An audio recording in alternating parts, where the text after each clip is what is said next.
प्रभु जब अपनी शक्तियों का प्रकाश करते तो लगता है कोई त्रिभुवन में जिसकी रक्षा नहीं कर सकता, उसकी रक्षा के लिए मां भवानी दुर्गा अपना भयानक रूप धारण करके महिषासुर आदि दैत्यों का मर्दन करती है। प्रभु है उस रूप में, दूसरा नहीं है। उनकी सामर्थ्य कितनी है? दुर्गा कोटि अमित अरिमर्दन। हरि की सामर्थ्य कैसी? अमित दुर्गाओं जैसी। 1 करोड़ अरब नहीं, अमित दुर्गाओं जैसी दुष्टों का मर्दन करने की सामर्थ्य। अमित था नहीं कि कितनी सामर्थ्य है। एक दुर्गा रूप में जब हरि प्रकाशित होते हैं तो त्रिभुवन में कोई सामने खड़ा होने वाला नहीं होता। मां भवानी जिस समय अपने स्वरूप में आती, किसी की ताकत नहीं है। ये शुंभ निशुंभ इतने बलवान दैत्य थे, त्रिभुवन में कोई इनका बाल बांका भी नहीं कर सकता था। स्मरण किया समस्त देवताओं ने तो भगवान से ही शक्ति का प्रादुर्भाव हुआ। इतना सुंदर रूप मां भगवती का। शुंभ निशुंभ के पार्षद घूमते रहते थे, उन्होंने देखा, जाके बताया कि आपके महल में जितनी सुंदरियां उसकी दासी बनने योग्य भी नहीं है, ऐसी सुंदरी का हमने दर्शन किया। तो बोले मेरा जाके परिचय बताओ। बोले ऐसा नहीं लगता कि आपके परिचय बताने से केवल आ जाएंगी। तो उनका अगर ऐसा नहीं तो केश कर्षण निर्धुता गौरवा मां गरिष्यति, उसके गौरव को धूल में मिलाते हुए बाल पकड़कर घसीट कर हमारे पास लाओ। मार्कंडेय पुराण। उनके पार्षद गए और बताया हमारे मालिक शुंभ निशुंभ है, उनका आदेश है कि आप महल में चलो और आदर सहित, अगर आप ऐसा ना करते हैं तो मैं आपका निरादर करते हुए बाल पकड़कर घसीटते हुए ले जाऊंगा। देवी जी ने मुस्कुरा दिया और कहा अपने मालिक से कह दो जाकर के कि हम उसी की आज्ञा पालन करती जो हम पर युद्ध में विजय प्राप्त कर ले। वो जाके बोले हाँ वो तो मतवाले, त्रिभुवन में कोई जोड़ ही नहीं था। आए और उद्दंडता पूर्वक वचन बोलने लगे। माता जी ने कहा तब तक बोल ले जब तक मैं मधु का पान कर रही हूं, बस ये पान करते ही तेरी जीवन लीला समाप्त हो जाएगी। ऐसा ही हुआ। जो ही पान करके सिंह पर सवार होकर गर्जना की, सारा का सारा अहंकार धूल दूषित होकर काट के फेंक दिया। ऐसी अनंत अमित दुर्गाओं जैसी सामर्थ्य हमारे प्रभु श्री हरि में, अमित दुर्गाओं जैसी, क्योंकि अनंत शक्तियों के स्वामी हैं। उनकी लीला में क्यों में हो? अरे वो जब करुणा करते हैं, अपनी महिमा से उतरते हैं, तो भक्त जब ऐसे कर देता है तो डरप जाते हैं। माधवदास बाबा ने कहा नहीं चलना तुम्हें ब्रज में, हम तुम्हारी कहां तक सेवा देखेंगे, तुम्हें बाल भोग राजभोग। बाबा जी हैं, कभी मिला कभी यहीं रहो। कोई बाबा आपके बिना नहीं रह सकते। दोबारा बोल नहीं पाए जगन्नाथ। ये सुन करके हृदय बलिहार होता है। ओ ऐसे सामर्थ्यशाली प्रभु अपने भक्त के प्रेम प्रणय पर भी कितना डरते हैं। ये भक्त नाच पड़ता है। ये कुतर्क की संशय की वृत्ति यहां प्रवेश नहीं करती। दुर्गा कोटि अमित अरिमर्दन। अमित गिनती नहीं, ऐसी अनंत दुर्गाओं जैसी शक्ति हमारे प्रभु में विराजमान है। शक्र कोटि सत सरिष विलासा। आहा, अरबों इंद्र जैसा विलास प्रभु में। अरबों, एक इंद्र त्रिभुवनपति है, अरबों इंद्र के समान प्रभु का ऐश्वर्य है। और नव शत कोटि अमित अवकाशा, जिस एक आकाश के लिए गरुण जी से कह रहे हैं कि मच्छर से लेके आप तक उड़ते हो पार पाए, बोले ऐसे अरबों आकाश के समान अवकाश है प्रभु में। मरुत कोटि सत विपुल बल, रवि सत कोटि प्रकाश, शशि सत कोटि सुशीतल, समन सकल भव त्रास। अरबों पवन के समान महान बल है। अगर त्रिभुवन में कोई बल है तो पवन में बल है, वायु बल। बड़े बलवान देवता, बल में इनके समान कोई नहीं। इन्हीं के अंश से प्रकट होते पवन पुत्र हनुमान, और इन्हीं के अंश से प्रकट होते पवन पुत्र भीम। बेजोड़ बलशाली महात्मा दोनों। महात्मा बेजोड़ बलशाली। जेगिर चरण दे हनुमंता, चले उसगा पाताल तुरंता। जिमि अमोघ रघुपति कर बाना, ये ही भांति चले हनु। किलकार दे तो राक्षसियों के गर्भ गिर जाते थे। ऐसे महान बली हनुमान जी। और भीम का क्या कहना है? जब ये देव पुष्प उड़ करके आया और द्रौपदी जी को दिया गया, तो द्रौपदी जी ने कहा इसका जोड़ होना चाहिए इस पुष्प का। सबसे कहा पर किसी ने नहीं सुना। भीम ने कहा कहीं भी मिलेगा मैं इससे लाएंगे। ऋषियों ने समझाया कि आगे मत बढ़ो, ये यक्षों की भूमि है, युद्ध हो जाएगा और तुम्हें तैयारी करनी है हस्तिनापुर के लिए, और तुम इधर, वो सब दिव्य हैं, पवन पुत्र हैं, किसकी मां ने अपने वेग को बढ़ाया। तो महाभारत में पढ़ के देख लो, इनके चलने के वेग से वृक्ष उखड़ उखड़ कर गिर रहे थे। ऐसे जब चल रहे थे तो चलने के वेग से वृक्ष उखड़ जाते थे भीम के। तो हनुमान जी ने सोचा किसी के समझाए तो समझेंगे नहीं, तो आगे पवन पुत्र ही बैठ गए, बूढ़े बानर का भेष लेकर, लंबी पूंछे से। मार्ग में मर्यादा है, किसी पशु को भी नहीं लांघना चाहिए। विवेकवान उपासक ऐसा नहीं कि कोई सो रहा है पशु भी आप उसे लांघ जाए, ऐसा नहीं। जो विवेक है, जो मर्यादा है, वैसे किसी सोते हुए को लांघना नहीं चाहिए। उन्होंने कहा है वृद्ध बानर ये अपनी पूंछ हटा ले और मार्ग दे दे, इस समय मैं विशेष कार्य के लिए जा रहा हूं। तो उनका जब कही दिया है वृद्ध, तो आप समझ ही रहे होगे कि वृद्ध में क्या ताकत होती। अब मेरी ताकत पूंछ हटाने की नहीं रह गई है, आपने तो वृद्ध ही कह दिया है, तो आप समझ रहे हो ना, आप पूंछ हटा लीजिए। कहा हमारी आज्ञा की अवहेलना करे, ऐसे उठी नहीं, दोनों हाथ लगाया, नहीं उठी, पूरी ताकत लगा दी। पवन पुत्र भीम की पूरी ताकत लग गई, पूछ जरा से भी नहीं। हाथ जोड़ के खड़े बोले हम समझ गए हमारे बड़े भ्राता आप हनुमान जी हैं, क्योंकि ऐसा कोई बानर सृष्टि में पैदा नहीं हुआ कि मैं उसकी पूंछ ला हिला सकूं, मैं समझ गया। तो मुस्कुराए और बैठ के बोले हमारी आज्ञा मानो, इस मार्ग में मत जाओ, ये देव मार्ग है, ऐसे ऐसे सिद्ध है कि आपका अपराध बन जाएगा, आप शाप से युक्त हो जाएंगे, इसलिए मैं आपको मना। बोले प्रभु जब आप कृपा करके आए हो तो हमें वो रूप दिखा दो जो लंका में आपने रूप दिखाया। बोले मत उस बात की चर्चा करो, रहने दो। बोले प्रभु एक बार देखना चाहता हूं कि मेरा बड़ा भाई कितना बलवान है। हनुमान जी ने कहा फिर देख लो। कनक भूधराकार शरीरा, समर भयंकर अति बल। कांप गए भीम जी, हाथ जोड़ बोले भैया नीचे। स्वर्णिम कांति, वो भयानक उनका रुद्र रूप, कांप गए भीम, कांप गए। वायु में अगर बल में देखा जाए तो सबसे ज्यादा वायु बलवान है। भगवान कैसे है? मरुत कोटि सत विपुल बल, अरबों वायुओं जैसी महान ताकत हमारे प्रभु में है, संशय नहीं। वो अगर छोटी सी कार्य के लिए सहयोग लेते हैं, ए उठवा दो, ऐसा कर, भक्तों के साथ वो विनोद करते, लीला करते, नहीं उनमें बल कितना है। ऐसे पवन पुत्र हनुमान जिनके चरणों को ऐसे गोद में लिए रहते हैं। एक उपनिषद में चरित्र आता है कि असुरों पर विजय प्राप्त करने के कारण देवताओं को गर्व हो गया और सभा में नृत्य गान चल रहा था। भगवान जब किसी पे गर्व करते हुए देखते हैं तो उनको अच्छा नहीं लगता। फिर सृष्टि के विधान के प्रधान अधिकारी जब देवतागण और देवराज इंद्र और उन्मत्तता, विजयश्री में उन्मत्तता आ जाती है, तो भगवान ने एक यक्ष का रूप धारण किया और सभा के प्रधान द्वार पर दिखाई दिए। देवराज इंद्र ने कहा कि पता लगाओ ये कौन है, बिना आज्ञा के, बिना सूचना के कैसे आ गया है, क्योंकि त्रिभुवनपति है ना।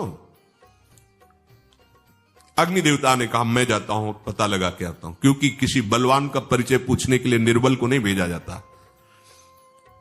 अग्निदेव गए और कहा आप अपना परिचय दीजिए, कौन हो और यहां कैसे आए हो। तो उनका परिचय लेने के पहले हम आपका परिचय जानना चाहते हैं, आप कौन हो। तो उन्होंने कहा कि मैं अग्निदेव हूं, सामर्थ्य आपकी, त्रिभुवन को उपले की तरह भस्म कर सकता हूं। मैं समस्त प्राणियों के उदर में बैठकर अन्न और जल का पचाकर जीवन दान देता हूं, जीवन पोषण करता हूं। अच्छा, एक दिन का फेंका, हम तुम्हारी बात तभी प्रमाणित, ये उपनिषद की बात, हम तुम्हारी बात तभी प्रमाणित मानेंगे जब तुम इस तिनके को जला दोगे। कोई अग्नि देवता से तिनका जलाने की बात कहे, सहज में दृष्टि डाली, कुछ नहीं हुआ, पूरा पावर लगा दिया। यक्ष जी ने मुस्कुरा कर कहा तुम तो कहते थे पूरे त्रिभुवन को उपले की तरह जला दूंगा, अब ग्रीवा झुकाई पहुंचे। देवराज इंद्र ने कहा कौन है? बोले असमर्थ रहा उनका परिचय जानने में, वायु देवता। आप अपना परिचय बताइए। तो आप अपना परिचय जो आए हो तो हमें पहले बताओ, तब हम अपना परिचय दें। उनका मैं महान देव वायु हूं, बल आपका, संपूर्ण जीवों का जीवन हूं। अगर मैं रुक जाऊं तो एक भी क्षण सृष्टि टिक नहीं सकती, क्योंकि सब वायु से जीवित है। और मैं पूरे ब्रह्मांडों को तिनके से उड़ा सकता हूं। ये तिनका है, उड़ाओ। पूरी ताकत लगा दी वायु देवता ने, तिनका नहीं उड़ा। ग्रीवा झुकाई, वापस चले गए। अब देवराज इंद्र उठे, जे ही नजदीक पहुंचे यक्ष अंतर्धान हो गए और देखा साक्षात ब्रह्म विद्या दूर से मूर्तिमान ब्रह्म, और डांट लगाई कि तुम उनसे संभाषण करने योग्य भी नहीं हो, क्योंकि तुम सबसे बड़े सिंहासन पर बैठे हो और अहंकार करते हो। तुम्हारे देवता सब सामर्थ्यहीन है, एक तिनका भी अग्नि नहीं जला सका, एक तिनका भी वायु नहीं उड़ा सका। अरे जिनकी शक्ति से शक्तिमान वो भगवान स्वयं आए हुए थे, कांप गए थे। अहंकार मत करो, जाओ। भगवान के बल से तुम विजयी हुए, देवताओं के बल से नहीं। देवताओं में जो शक्ति है वो उन्हीं के अंश से आई हुई है। अरबों वायु के समान महान बलशाली हमारे श्री हरि, अरबों सूर्यों के समान उनका प्रकाश, अरबों सूर्यों के समान प्रकाश, अरबों चंद्रमाओं के समान सुशीतलता, समस्त भयों और दुखों का नाश करने वाले प्रभु श्री हरि।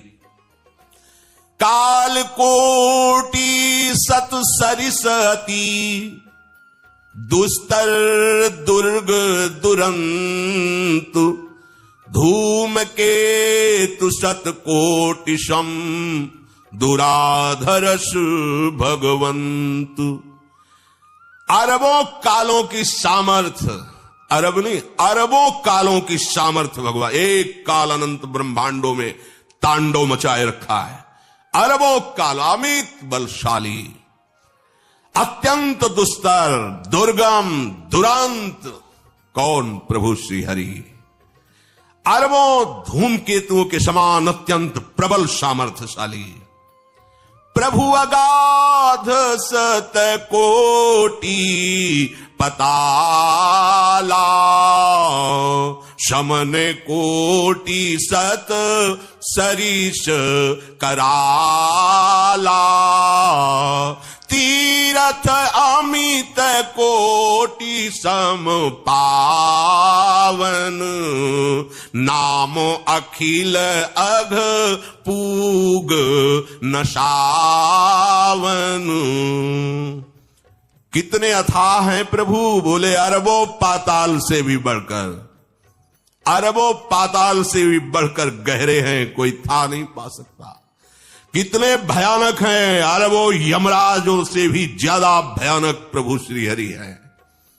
अनंत कोटि तीर्थों को भी पावन करने वाले परम पवित्र जिनके श्री चरण है वो तीर्थपाद श्री हरि हैं। अनंत तीर्थों की, उनका नाम ही संपूर्ण विश्व के पाप समूहों का नाश करने में समर्थ है।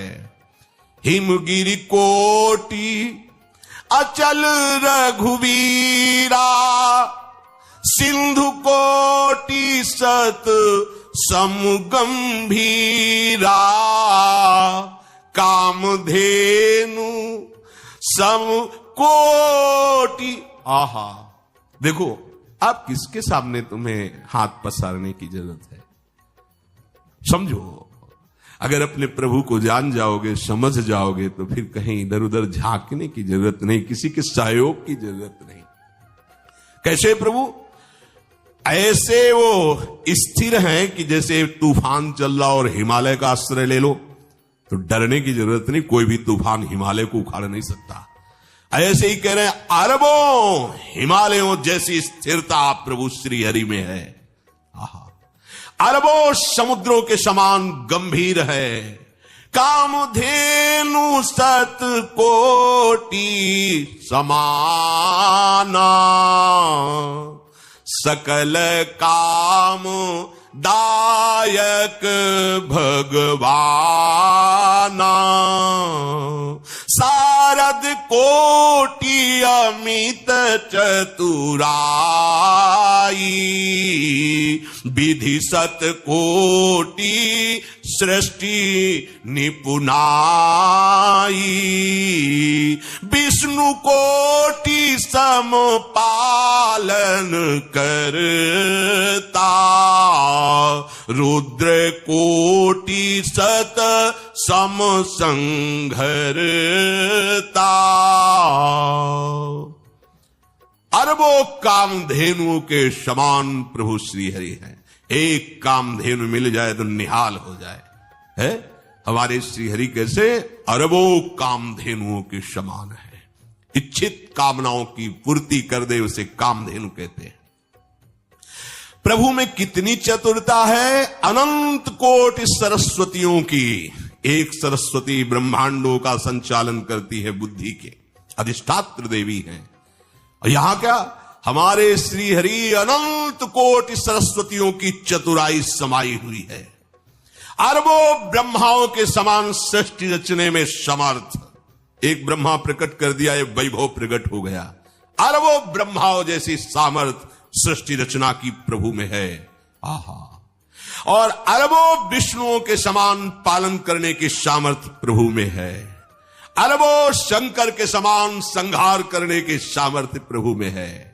धनत कोटि सत सम धन वाना, माया कोटि प्रपंच निधाना, भार धरन सत कोटि अहिसा, निरवधि निरूपम प्रभु जगदीसा।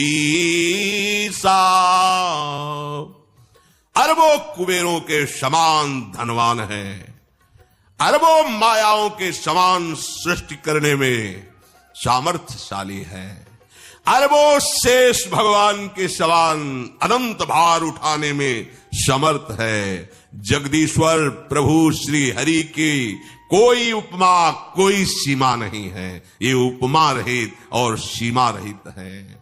निरुपम न उपमा आन राम समान, राम निगम कहे, जिम कोटि सत खद्योत समु, रवि कहत अति लघुताल है।